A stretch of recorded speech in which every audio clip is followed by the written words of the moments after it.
Es el inicio del fin del conflicto. Amigos, han pasado horas nada más desde la confirmación de Donald Trump sobre una conversación con Vladimir Putin respecto a Ucrania. Y en estas horas ha ocurrido de todo. Desde llantos desesperados del señor Volodymyr Zelensky, de la propia OTAN, del impacto que ha generado tanto en Rusia como en Estados Unidos. Una un personaje vinculado a Vladimir Putin, dicen algunos, ha sido confirmado en la dirección de la CIA. Por supuesto, ya empieza la oposición a Trump a catalogarlo como un prorruso. Pero el tema central es este. ¿Qué va a pasar en los próximos días? Telefonazo de Trump a Putin y el inicio de conversaciones y negociaciones para que la guerra se termine.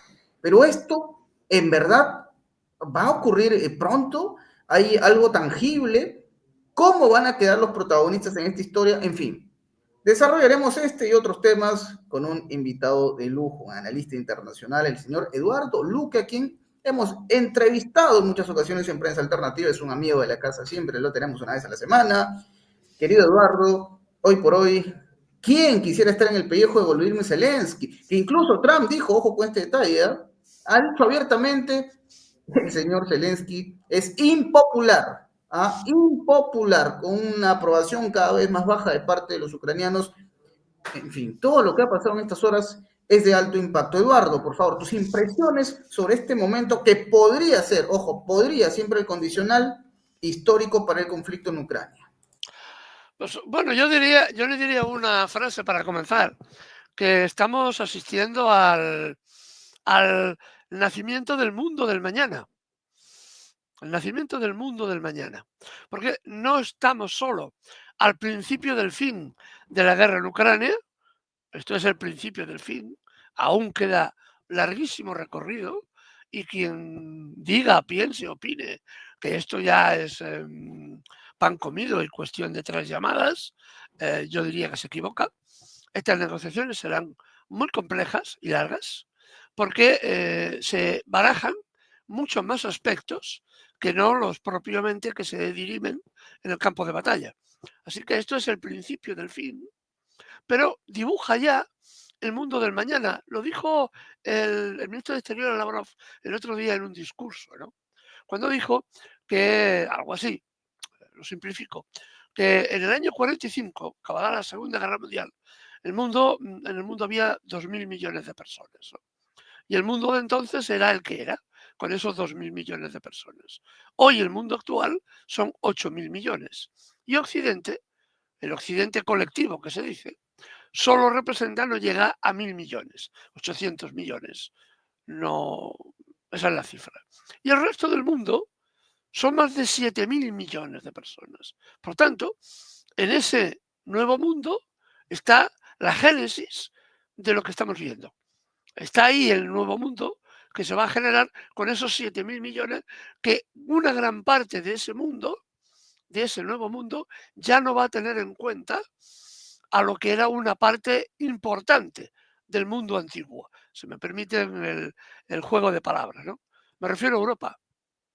Europa formaba parte de ese occidente colectivo, nacido al calor de la Segunda Guerra Mundial, y que ahora vemos en este momento, con la guerra de Ucrania y con las conversaciones, cómo Europa queda completamente relegada.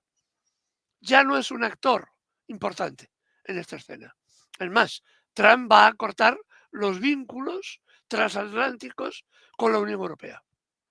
Esta es una de las apreciaciones que podemos hacer, lo cual significa para la Unión Europea una auténtica catástrofe. También para la OTAN, una auténtica catástrofe. Así que la primera idea que tenemos que tener en cuenta, yo diría que nos estamos asomando a ese mundo del mañana. La guerra en Ucrania y el final de la guerra en Ucrania lo dibujan, comienzan a hacer algún trazo, aún queda mucho por ver, evidentemente, y que va a ser negociaciones de larga durada. El señor Putin, el presidente ruso, si me permiten la expresión, es perro viejo. Lo han intentado engañar un montón de veces. Lo engañaron no a él, sino a los presidentes rusos Gorbachev y Yeltsin cuando firmaron la desarticulación de Europa Central y de la URSS, a cambio de que Europa no extendiera las fronteras de la OTAN hacia las fronteras rusas. La OTAN no cumplió. El señor Putin intentó llegar a un acuerdo antes del 2014, también con los países europeos. Se llegó a un acuerdo en 2014 para evitar un conflicto militar. Occidente fue firmante y garante de esos acuerdos que no cumplieron. Allí volvieron a engañar a Putin y finalmente, al comienzo de la guerra, a las pocas semanas, cuando ya había un acuerdo prácticamente cerrado o muy, muy cercano al cierre del conflicto, pocas semanas después, los acuerdos de Minsk, Occidente vuelve a romper esos acuerdos. Por tanto, Putin es perro viejo, se va a tomar su tiempo, la victoria militar está del lado de Rusia, tiene una economía saneada, cosa que no puede decir Europa, y evidentemente no va a tener prisa en esta negociación, porque además quien está poniendo sobre todos los muertos es el ejército ucraniano. Por tanto, digamos que tiene todas las bazas en la mano para imponer el ritmo y las condiciones de la negociación. Y esto es muy importante de ver. Aquí en Occidente ya no saben qué decir. El silencio de la Unión Europea es estrepitoso, ensordecedor. No saben cómo hacerlo, los han ninguneado, pero la prensa desesperada te dice una cosa y la contraria sin solución de continuidad, porque Occidente ha quedado completamente, Occidente me refiero a Europa, completamente fuera de todo esto, ¿no? Así que tenemos una situación, pues eso, de un reconocimiento, y con eso ya lo dejo aquí, ¿no? De un reconocimiento explícito por parte de la administración Trump de que Putin, de que Rusia ha ganado la guerra, que es irreversible y que ahora lo que hay que hacer es sacar de este embrollo, salirse lo mejor posible, ¿no? Eso es un poco el diseño de la situación ahora. Y bueno, no deja de ser igual de importante, Eduardo, en toda esta construcción, claro, que nos lleva a cómo van a quedar las potencias a partir de esta resolución, hablo de Estados Unidos y Rusia específicamente, pero también la mirada de Ucrania y los que se quedaron en Ucrania y los que observan con mucho miedo lo que pueda ocurrir en los próximos días o meses, ¿no? De hecho, hay una información que circulaba hoy temprano del medio británico The Economist, en la que citaban una fuente de Ucrania, una autoridad, no mencionan el nombre claramente, pero lo que les ha dicho literal es muy llamativo, ¿no? Lo que dice esta persona en condición de anónimo es literal, y me van a perdonar si uso una palabra un poquito fuerte: Ucrania está jodida. Es la palabra, ¿correcto? Ahí imagino que los editores le pondrán un sonido de censura. Pero es lo que ha dicho esta autoridad ucraniana en condición de anonimato, y habla sobre cómo es que ya empiezan a asumir algo realmente fatal para el plan que pueda tener el régimen de Zelensky, que es que ellos entienden también que probablemente quedarán fuera de las negociaciones, siendo Ucrania precisamente el escenario del conflicto, ¿no? No necesariamente el antagonista, porque la OTAN está metida hasta el cuello, pero sí el escenario del conflicto. Y es lo que dice esta fuente al medio de Economist, ¿no? Creemos que esto se va a resolver sin la participación de Ucrania, el ánimo se ha deteriorado considerablemente de los funcionarios, y algo que también dice para observar es, claro, Ucrania está jodida, pero Europa también. Es algo que ha mencionado esta fuente. Un mensaje que, por supuesto, genera o enciende las alarmas, porque otro punto es este. A partir de esta resolución, ¿qué va a pasar con este divorcio abierto a las negociaciones que han sostenido durante años Rusia y Europa? ¿Qué va a pasar a partir de esta decisión? ¿Qué va a pasar a partir de que se resuelva el conflicto? Insistimos, nadie tiene una bola de cristal para saber cuándo, pero ya empezamos a entender cuál es la mirada de algunos protagonistas de esta historia. ¿no? Algunos actores que aparecen, algunos de reparto, pero que forman parte de todo este ecosistema, ¿no? Lo que va a pasar con el conflicto y lo que viene después. Eduardo, ¿qué impresiones tienes sobre Ucrania? Insisto, la reacción ha sido, por decirlo menos, fatal, terrible, dolorosa, de parte de las autoridades ucranianas, off the record, insistimos, según informa The Economist, medio británico. Sí, lo que estamos viendo es de que el escenario es para Ucrania absolutamente terrorífico. Las bajas, la cifra más común que ahora se está utilizando en cuanto a bajas, se acerca al millón de bajas, 1 millón de muertos, que es una cifra terrorífica para un país que tenía, claro, el problema de Ucrania, entre otras cosas, es que los censos, por ejemplo, de población son de hace 24 años. No se hace un censo desde el 2010, si no me equivoco. Es decir, que hace ya, bueno, 24, sí, sí, hace 14 años que se hizo el censo, el último, y ya se tenía dudas de la calidad del censo que se hizo. Es decir, porque ha habido una pérdida continua de población. Ahora se calcula que hay unos 8 millones de migrantes en los países europeos, ucranianos, repartidos, más el millón de bajas que han tenido en esta terrible guerra, más los miles y miles de hombres, sobre todo hombres, que están ocultos, que no salen a la luz pública, porque si salen los detienen y los llevan al matadero, a las trincheras. Es decir, que Ucrania se va a encontrar, cuando acabe este conflicto, con un enorme problema demográfico que lo va a conllevar como prácticamente un país no viable. Un país no viable. ¿Esto qué quiere decir? Quiere decir que va a quedar reducida en su población, va a quedar reducido territorialmente y que otros actores como Estados Unidos, de la parte que no quede en manos rusas, van a explotar todo lo que puedan, a sacar hasta el último dólar y dejar la tierra baldía para el resto de la población. Estados Unidos se va a retirar de este conflicto. Lo que quiere hacer Trump ahora va hablando de que hay 500.000 millones de dólares en recursos que puede sacar de Ucrania, eso no se lo cree ni él, pero tiene que vender un mensaje a su pueblo de que, bueno, si no han ganado una guerra, sí que han ganado económicamente, han hecho un gran negocio porque invirtieron 80.000 millones y obtendrán 500.000. Como digo, eso no hay quien se lo crea.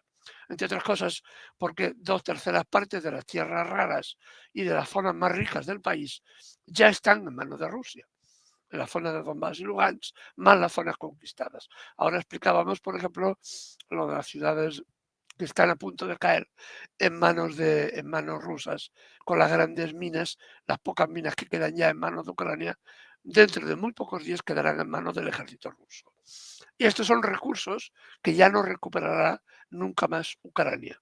Por tanto, de eso que dice el señor Trump, es un, digamos, eh, son imágenes de consumo para su propia población, para justificar una guerra que es horrorosa, en bajas civiles, en bajas civiles no ha sido tanto, estamos hablando de 12.000 muertos para casi 3 años, 12.000 muertos civiles me refiero.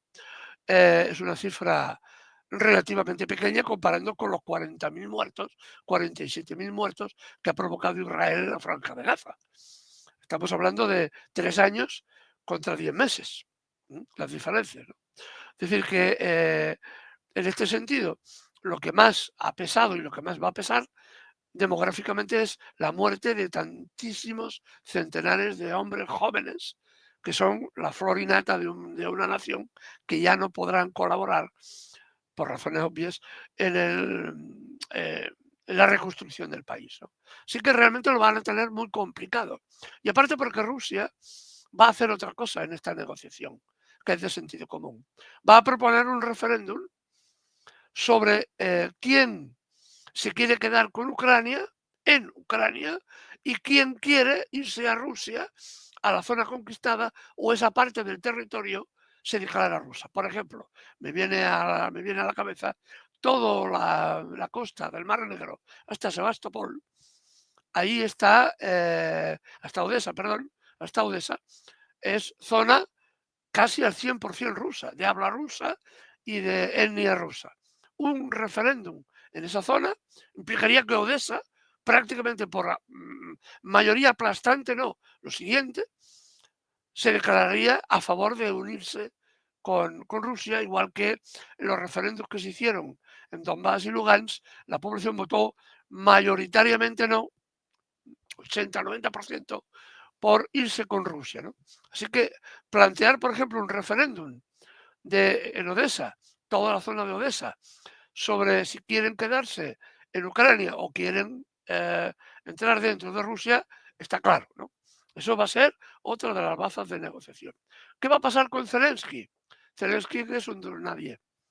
Zelensky hace 10 meses, me parece que fue, se le acabó su momento de presidente, dejó de ser presidente, puesto que no convocó elecciones. Se mantiene la ficción que la ley marcial le impide renunciar y le impiden convocar elecciones. Trump ya está hablando de que hay que buscar otras alternativas porque Zelensky es un muchacho que ya sobra, ya ha cumplido su papel y ahora puede estar en varias opciones. Una, que no es descartable en absoluto, es el ajuste de cuentas internas del propio régimen de Ucrania. Es un personaje molesto, es un personaje que ha molestado a unos y ha favorecido a otros, y en este cambio de régimen puede perfectamente sobrar. Y digo sobrar físicamente. Eso es una posibilidad. Otra posibilidad es de que acabe como algunos dirigentes de Latinoamérica, en Norteamérica o en Reino Unido disfrutando de lo que han robado, y digo robado con todo el conocimiento de la palabra, lo robado a su propio país, que como digo lo ha dejado exhaugue, completamente agotado y sin capacidad de reacción, ¿no? Así que el futuro de este personaje está claro, es el futuro que ya ha dicho el señor Trump, que no tiene mucha aceptación social. Se convocarán nuevas elecciones, eso formará parte del proceso de negociación, y este personaje o será eliminado por la vía del exterminio físico o bien por la vía del irse a Reino Unido, donde tiene un par de mansiones, o incluso a Egipto, que ha comprado también alguna mansión muy cara, incluso a Estados Unidos, que tiene varias, ¿no? Es decir, que este es el futuro que tiene, ¿no?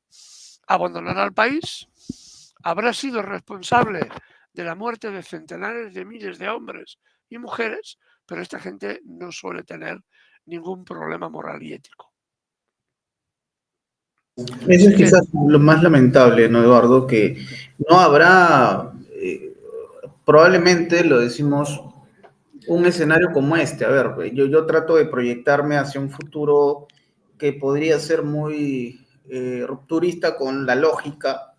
No veremos a Zelensky, por ejemplo, en tribunales, probablemente no veremos a Zelensky juzgado, como lo fueron otros personajes nefastos en la historia, ¿no? Eso que quede claro, no sé si estoy siendo demasiado pesimista, pero da la sensación de que no veremos a un Zelensky condenado por Occidente por la vía legal, o bien, como tú mencionas, veremos un Zelensky que terminará sus días de manera trágica, o tal vez un personaje que será inubicable, ¿no? En el paso de la historia, que será enviado a algún lugar del que nadie sabrá, a Narnia, dicen algunos.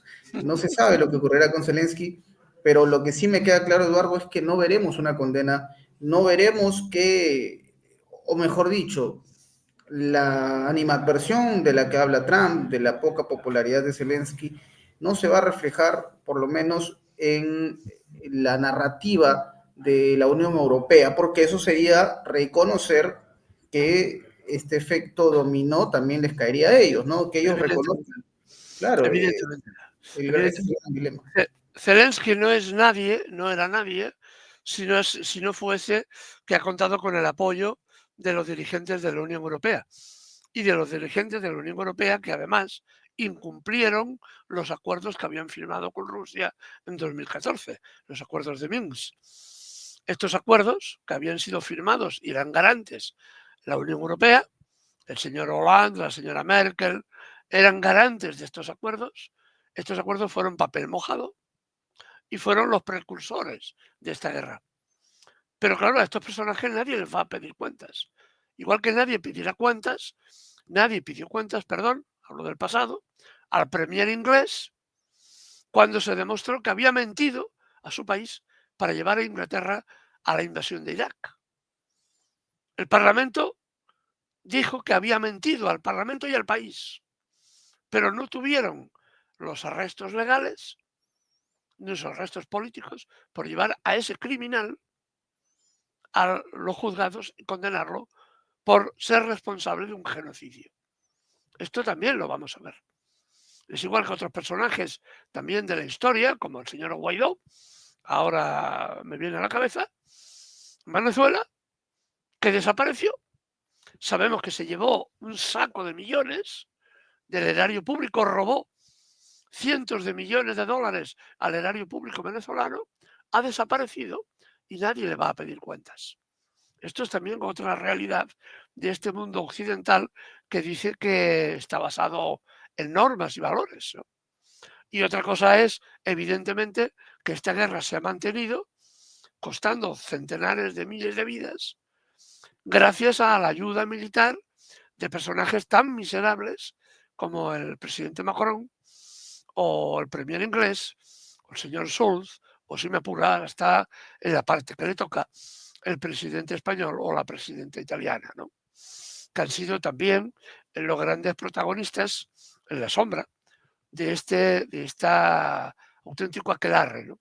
Estamos hablando de la muerte de centenares de miles de jóvenes por el interés espúreo de unas cuantas organizaciones económicas, de fondos de inversión como BlackRock y Vanguard, que habían comprado tierras en Ucrania, que las querían explotar y que evidentemente Donbass y Lugansk, la gente de allá molestaba para esa política de inversión. Así que era necesario exterminarlos, ganar la guerra, para que BlackRock, Vanguard y otras inversionistas pudieran hacer negocios con las tierras raras, con el carbón, con el trigo, con etcétera, etcétera, etcétera. Esta gente son los auténticos responsables de la masacre y el genocidio. Pero estos que gobiernan en las sombras, nunca, nunca aparecen y nunca son castigados. Y esto es otra de las enseñanzas de este momento. Los medios de comunicación, incluso los analistas, yo diría que focalizan de forma errónea este proceso. Lo enfocan como si fuera una disputa entre Putin y Trump, o bueno, Putin y Biden, su momento, ahora Trump, ¿no? Esto no es así. Esto no es así. Detrás de estos personajes hay grandísimos intereses económicos. Rusia peleaba por su propia subsistencia. La pérdida de Ucrania hubiera significado la desmembración de Rusia y el fin del Estado ruso tal como lo conocemos. Esto es lo que se jugaba Rusia. ¿Occidente qué quería? Occidente quería la riqueza de Ucrania y la destrucción de Rusia. Lo hemos de ver en esta perspectiva. El nombre del personaje que sale en el telediario es lo menos importante. Lo que es más importante es el relato de lo que hay detrás. Hay una continuidad en la política norteamericana, sea Biden o sea Trump. Hay una continuidad. Pasa que es necesario el cambio de imagen para que digamos, mira, este es diferente que el otro. No. Si la guerra hubiera ido bien, si la guerra hubiera sido beneficiosa y hubieran ganado en el campo de batalla a Rusia, Trump no hablaría ahora de negociar con Rusia. Hablaría de más guerra, más guerra, más guerra. Porque el fondo es el mismo. Lo único que diferencia en todo caso es la imagen pública, que eso sí que varía, ¿no? Ahora vamos a ver otra cosa muy curiosa, ya se está dando. Los medios de difusión están cambiando ya el titular, ¿no? Ahora ya comienzan, en fin, vamos a ver titulares de los grandes diarios estadounidenses, que son los que marcan la pauta, cómo van cambiando y van dulcificando todo este proceso, la necesidad de la paz, cuando hace 4 días hablaban que guerra, guerra, guerra, y más dinero para la guerra, dentro de muy poquito, una semana, 2, comenzarán a hablar ya de paz y que necesario, pues, cambiar el relato, ¿no? Cambiar el relato. Pero son los mismos que han atizado para la guerra. Y dos cosas muy importantes que hay que señalar. Esta guerra también ha sido y es y será todavía una guerra por la propaganda, una guerra por el relato. Ahora nos hemos enterado una cosa que ya sabíamos, así que es un poco una contradicción lo que digo, pero no lo es, ¿no? Ahora tenemos la certeza de cosas que ya sabíamos.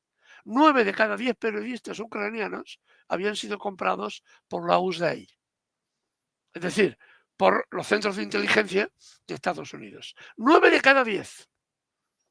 720 medios de difusión a nivel global están financiados también por la misma organización de Estados Unidos. Y miles de periodistas, al margen de los ucranianos, casi 7.000, están financiados directamente, cada mes cobran su nómina o una parte de su nómina de Estados Unidos para decir las noticias que convengan. Ahora sabemos que la USDA, por ejemplo, invirtió 5.000 millones de dólares en el cambio de gobierno en Ucrania, y en el golpe de estado de Maidán costó muchos miles de millones puestos por Estados Unidos para provocar el golpe de estado, la llegada posterior de Zelensky y la guerra. Esto ahora tenemos ya la certeza, tenemos los datos, tenemos hasta los papeles donde sale, ¿no? Antes lo sabíamos, pero ahora tenemos certezas, ¿no?, de que esta guerra se inició, como hemos dicho muchas veces, mucho antes del año 22. Viene de muy atrás. Sí, y obviamente uno también entiende que no van a dejar tan fácilmente, al menos desde Europa, que esto termine. Y ya, ¿no? Y se habla ya de nuevos escenarios, ya no Ucrania, se habla de Moldavia, Rumanía. Tú hablabas de algo muy interesante, Eduardo, sobre el relato y la narrativa que empezará a cambiar en los próximos días, que es muy seguro, es muy probable. Y no solamente de los medios de comunicación, también de aquellos voceros, secretarios generales que salen a hablar del tema de la guerra como si fuese pan con mantequilla. Por ejemplo, Mark Rutte, el secretario general de la OTAN. Ha sorprendido lo que ha dicho, y te lo leo para que podamos entender un poquito el contexto, ¿no? Ha hablado sobre la conversación entre Trump y Putin, como era de esperarse, tenía que hablar el jefe de la OTAN, entre comillas, el secretario general, y dijo lo siguiente, tomen nota por favor, porque es algo que pocos esperaban. Puntualmente dice, Putin es un negociador fuerte, muy predecible, pero al final, si queremos llegar a un acuerdo de paz, necesitamos a él, necesitamos a Putin. Tenemos que asegurarnos de que las conversaciones se desarrollen de forma que el resultado sea un acuerdo sólido. Es lo que ha hecho Marrute. Reconoce quién es Vladimir Putin, reconoce que es un negociador fuerte e insiste en este punto. Necesitamos que él esté en la mesa de conversaciones. La OTAN, entonces, empieza a cambiar, a virar un poquito el discurso, el mensaje, ¿no? Tan, digamos, explosivo que tenía hace algunos meses Mark Rutte, que hablaba de enviar tropas, que hablaba del respaldo económico que se debía sostener para que el conflicto termine a partir de una derrota de Rusia. Ahora no. Ahora alaba a Putin, básicamente, y pide su presencia en las conversaciones. No olvidemos este punto cuando se desarrollan las famosas negociaciones de paz hace algunos meses. No estuvo presente Rusia. No estuvo Rusia en esta conversación, digamos, esta reunión que buscaba en el plano occidental, decimos, llegar a un punto en común de parte de los aliados, y no hubo presencia rusa. En esta ocasión, la OTAN dice abiertamente que sí necesitamos a Vladimir Putin. Este viraje, Eduardo, ¿a dónde lleva la OTAN? ¿A un nivel de supervivencia? ¿Van a tratar de encontrar la manera de que no salgan perdiendo en toda esta historia? Porque está muy difícil a estas alturas contarlo así, pues, ¿no? Está muy complicado que de alguna u otra forma la OTAN no salga debilitada con el cese del conflicto en Ucrania. ¿Qué impresiones tienen sobre estas declaraciones de Mark Rutte? Lo primero, claro, el cinismo de estos personajes es realmente increíble, ¿eh? Donde dije digo Diego, sin solución de continuidad. Como tú bien decías, hace 3 semanas, no más, hablaba de invertir el 5% del PIB europeo, lo cual es una auténtica barbaridad. Invertirlo en armamento para enviarlo a Ucrania, para reforzar Ucrania y ganar la guerra contra Rusia. ¿Ahora qué decimos? Ahora decimos que hay que negociar. Y que bueno, que es un negociador duro, pero que hay que negociar. Lo cual demuestra otra cosa que aquí hemos dicho y hemos sostenido ya hace mucho tiempo, que la OTAN es humo, porque el fondo de la cuestión, quien manda en la OTAN no es el secretario general de la OTAN, es los militares de 4 estrellas, que siempre son norteamericanos, que forman el Estado Mayor. Estos militares obviamente reciben órdenes de su país, Norteamérica, y dicen, esto es lo que vamos a hacer. Y lo único que hace el señor Rutte o el secretario general que toque es repetir como un papagayo aquello que te dicen que has de decir. Ese es el valor que tiene este señor. Ninguno. Cero. Cero. Pero la OTAN va a tener un problema. Han sido 30 y tantos países los que teóricamente han unido sus fuerzas militares para intentar ganar la guerra en Ucrania y han fracasado. Esto va a marcar un gravísimo problema en la OTAN, porque además lo que es probable, lo que se está dibujando en el escenario, es de que el señor Trump lo que va a hacer es prescindir de la OTAN y se va a focalizar en nuevos escenarios. Un escenario será Oriente Medio, sobre todo Irán, que es la gran bestia, el gran enemigo de Estados Unidos. Otro escenario será Corea del Sur. Corea del Sur, no olvidemos, es un competidor en tecnología punta contra Estados Unidos, que es lo que señor Trump quiere potenciar en un futuro, potenciar su propia tecnología, de ahí las inversiones que habla de 500.000 millones en inteligencia artificial. Por lo tanto, Corea del Sur es un competidor que hay que acabar con él.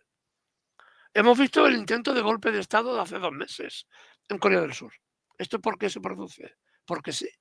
No, esto tiene una base muy, muy profunda, que son los intereses de Estados Unidos de destruir incluso, si es necesario, a propio Corea del Sur, provocar un conflicto civil, si es necesario, por tal de que quitarnos un competidor de encima.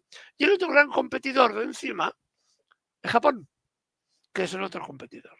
Y poder centrarse, competir directamente contra China, que es su gran rival. Entonces, podría, en la mente de algunos de los teóricos del estudio del espacio geopolítico mundial, en la mente de esta gente hay una idea. Un mundo repartido entre dos grandes bloques. El bloque asiático, euroasiático, que incluiría Rusia, China, India y Asia, y un bloque occidental que incluiría Estados Unidos, los restos de lo que quede de Europa y América del Sur. Y una parte del Pacífico tiene poca, y Australia, ¿no? Como hay una tesis que divide el mundo entre esos dos bloques en un futuro a medio plazo, ¿no? Entonces, podría ser una de estas alternativas. Lo que está claro es que las cosas no suceden porque sí, y que lo que está claro es que la OTAN y la Unión Europea está en modo destrucción, en modo no saben qué hacer. Hablan de inversiones, como hace 2 días la señora Ursula von der Leyen hablaba de invertir en la inteligencia artificial. Aún están riéndose los chinos, aún están riéndose.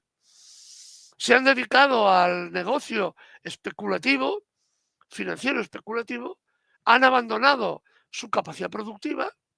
Alemania está en una profundísima crisis porque ha fabricado más de lo que puede vender, tiene una enorme crisis de sobreproducción y si Alemania la tiene, Europa también. Y Europa está en un momento de auténtico declive y de auténtica destrucción interna. Esto también se va a acelerar en la medida en que se desarrollen las negociaciones. Porque Trump se va a retirar y va a querer que Europa sea la que pague los platos rotos de la guerra en Ucrania y reconstruya Ucrania.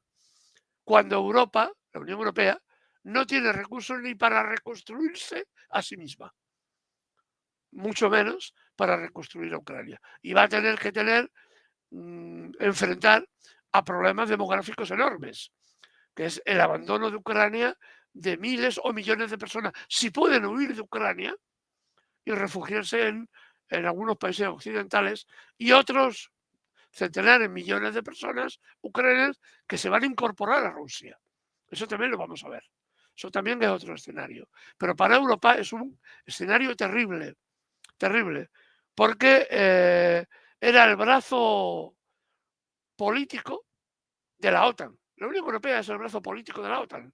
Y el brazo político, la OTAN, el brazo militar, va a sufrir una enorme derrota militar que lo va a hacer tambalear, ¿no? Y lógicamente la Unión Europea va a tambalearse en este factor, incluido el tema de la moneda única. Pero eso es otro tema que ya iremos hablando. Un triste final entonces el que les espera a estos personajes y vamos a ver hasta qué punto esta caída se termina repitiendo en todo el bloque, ¿no? Me refiero a que, por ejemplo, hasta hace algunos días sorprendía la renuncia del presidente de Rumanía ante tanto escándalo en las calles, ante tanta impaciencia del ciudadano. ¿Qué va a pasar cuando este efecto se replique, ¿no? Cuando finalmente los números no cuadren, cuando el ciudadano europeo se sienta realmente, vamos a usar un término un poco duro, vejado, ¿no? Sienta que realmente, mientras tal vez no hacía un seguimiento sobre las políticas internas y externas de sus países, pues todo lo que tenían o todo lo que soñaban tener se fue eh, desmantelando. Que muchas veces las crisis, y como la que se vive en Alemania actualmente, demoran en entenderse, ¿no? Son golpes silenciosos, es una caída que casi siempre es lenta y no se siente hasta que finalmente impacta y el ruido te despierta y te deja ver que efectivamente estuvieron haciendo un millón de cosas en tus narices. Vamos a ver el descontento de la ciudadanía europea si es que empuja precisamente a esta clase política a un final también igual de terrible que tendrá, entendemos, Volodymyr Zelensky. Eduardo, yo te quiero agradecer por esta conversación. Como es habitual en nuestro espacio en Prensa Alternativa, te pido que nos dejes un mensaje, una reflexión para la audiencia que te escucha con mucha atención ahora mismo en esta conversación que ha estado tan rica como siempre. No, una sola reflexión para el conjunto de las personas que nos ven, ¿no? Y que siguen el programa, ¿no? A ver, el mundo va a vivir cambios dramáticos y de una enorme profundidad. Es decir, que lo que decíamos al comienzo, ¿no? Nos asomamos al mundo del mañana, ¿no? Y esto es una realidad objetiva, pero no solo aquí, no solamente en Europa o en Ucrania, ¿no? Donde está el campo de batalla ahora, sino a nivel global, porque lo que estamos viendo es una reestructuración de las fuerzas globales a nivel global, valga la redundancia en este sentido, ¿no?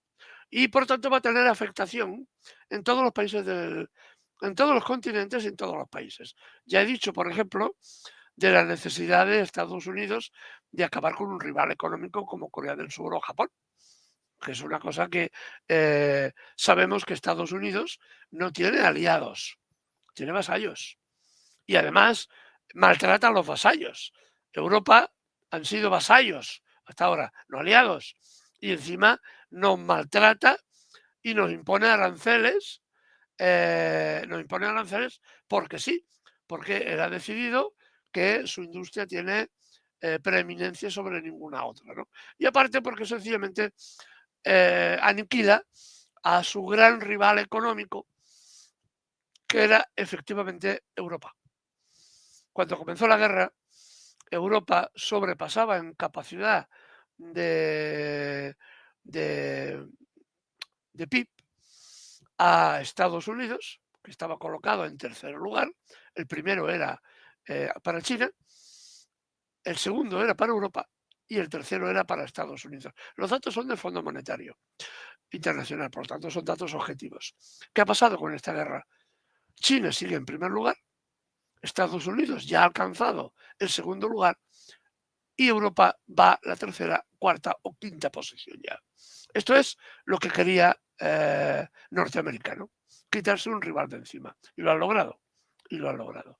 Así que vamos a ver grandes cambios en Europa, vamos a ver grandes cambios en América Latina y en América del Sur. La presión redoblada de Trump por el continente en la medida que no puede obtener la riqueza que quería de Rusia porque ha resistido la guerra y la ha ganado, o está en trance de ganarla, estos recursos que ya no puede obtener, los va a intentar obtener de su patio trasero. Es, por eso el conflicto en Groenlandia, conflicto en Canadá, el conflicto y la intervención político-militar en América Latina y en América del Sur, que van a ser también otra de las escenas de enfrentamiento que vamos a ver, bueno, que ya de hecho estamos viendo, ¿no? Estamos viendo como, por ejemplo, en Ecuador, el personaje, el antiguo presidente Noboa, se presenta a unas elecciones sin renunciar a su cargo, como es prescriptivo en la Constitución ecuatoriana. Es decir, no puedes presentarte a unas elecciones siendo presidente de tu país. ¿Por qué? Porque vas a usar dinero público en beneficio privado, en beneficio de tu campaña. Pero se saltan las leyes si es necesario, ¿no? Esto lo vamos a ver repetido en muchos casos más, ¿no? Así que el escenario es muy complejo, extremadamente complejo, pero yo me quedaría con la expresión que apasionante. Vamos a vivir años muy peligrosos. Es correcto. Sería inhumano pedirles que no, digamos, que no pestañeen, que no peguen los ojos. Sería inhumano. Pero sí estar atentos, a informarse mucho con lo que va a pasar en los próximos días, semanas, meses, años, como dice Eduardo. Estar muy informado. Ojalá, esperemos de todo corazón, que no haya censura, que no haya esa idea macabra de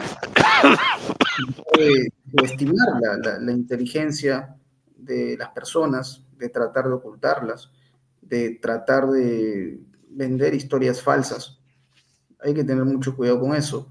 Sé muy bien, Eduardo, y esto lo he conversado con Fernando Moragón, quien es uno de nuestros invitados, también, al igual que tú, con mucho apoyo del público en nuestro canal, sobre un plan de censura que fabrican en la Unión Europea. Y es algo lamentable, es algo lamentable. Esperemos haya un punto de quiebre, esperemos haya una reacción, que es más importante que todo, la reacción. Cuando el pueblo reacciona, créanme, y lo hemos observado en América Latina, ya no hay nada que hacer. No hay batalla que puedas ganar contra la indignación ciudadana. No hay batalla capaz de ganar cuando el pueblo simple y llanamente no te da esa legitimidad.